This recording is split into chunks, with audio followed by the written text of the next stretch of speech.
Right now at 7 o'clock, let's get to Chris with the news. There are calls for New Zealand to do more in helping de-escalate the violence in the Middle East. Israel launched fresh airstrikes on Lebanon and Gaza overnight and says it's intercepted a missile fired from Yemen. Meanwhile, more than 1 million people, around half of them children, are believed to be displaced in Lebanon. Geopolitical analyst Geoffrey Miller says it's time for the Foreign Minister to travel to the region. To the war zone itself, but to talk with New Zealand's friends and partners in the region. And you could start with the Gulf states, for example, the likes of the United Arab Emirates, Qatar. Winston Peters has only spent a very small amount of time in the Middle East since he became foreign minister. He had a very brief stopover, less than 24 hours in Cairo. He says even though New Zealand is remote, the country still has significant influence around the world.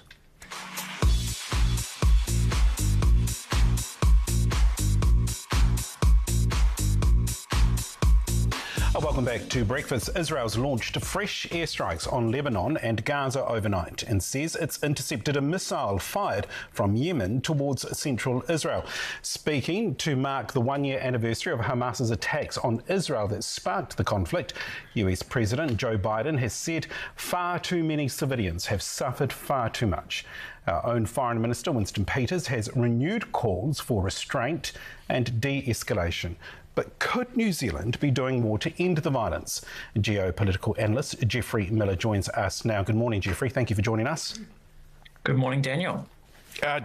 Could New Zealand be doing more, and what would that look like? Should it be taking a stronger stance?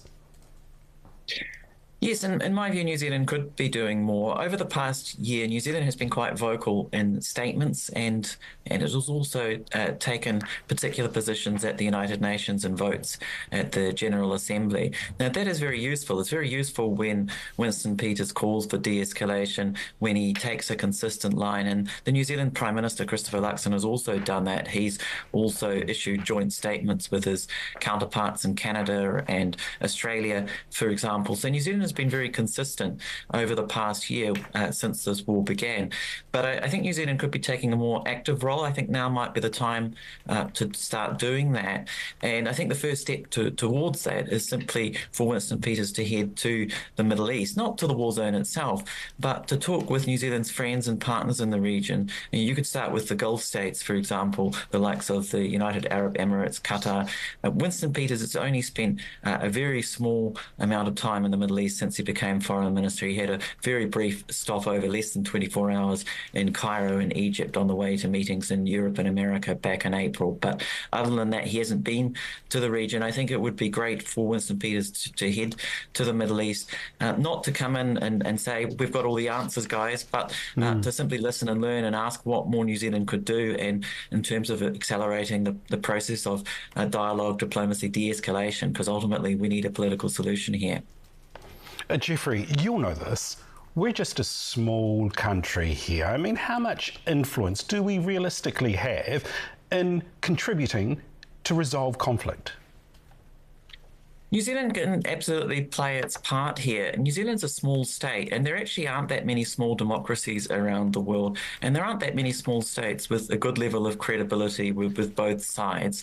If you travel in the Middle East, you actually do hear the view that New Zealand has a high level of credibility. When I was there for my research last year and I was speaking with elites in foreign ministries and so forth, the number of times that New Zealand's response to the Christchurch mosque attacks was raised, for example, back in 2019, and New Zealand's response, that really is a big perception of New Zealand. And so I think countries over there and actors over there would be more willing to listen to New Zealand than we think. And in the end, plenty of others have tried and failed when it comes to de-escalation here over the past year.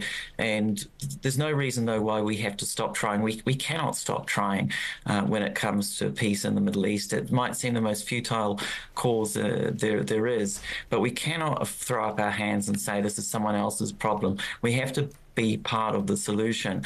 And the first step towards that, I think, is for New Zealand's Foreign Minister to head to the region. And, that's what I would like to see with Winston Peters. But given our size, what resources do we have to offer?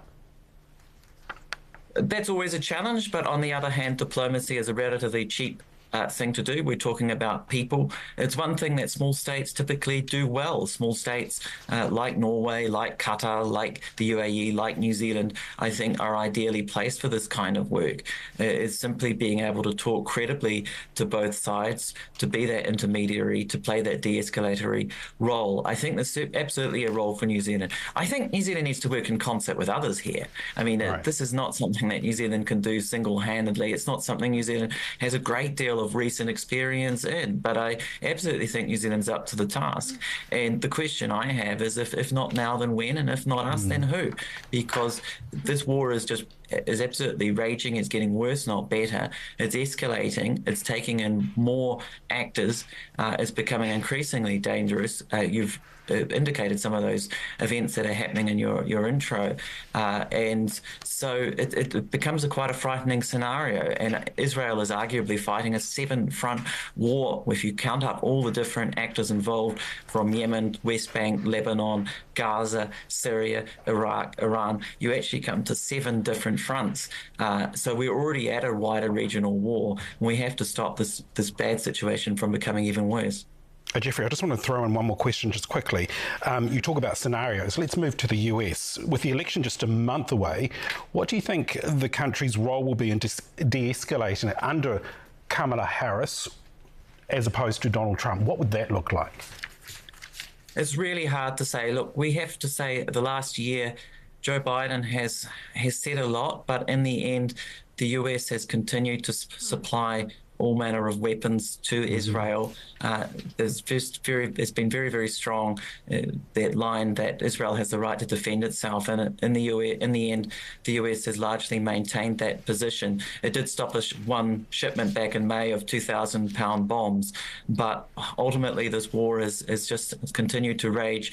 I'm not sure whether policies from the United States will differ markedly under either Kamala Harris or Donald Trump. I think events are largely overtaking the ability of US presidents or a US president to really take decisive action here. It's sad to see, but we absolutely have to keep trying. We absolutely need more de-escalation, more dialogue, more diplomacy. Ultimately, there is no military solution to what we're seeing in the Middle East. There is only a political one. Geopolitical analyst Jeffrey Miller, good to talk to you. Thank you. Thanks, Daniel.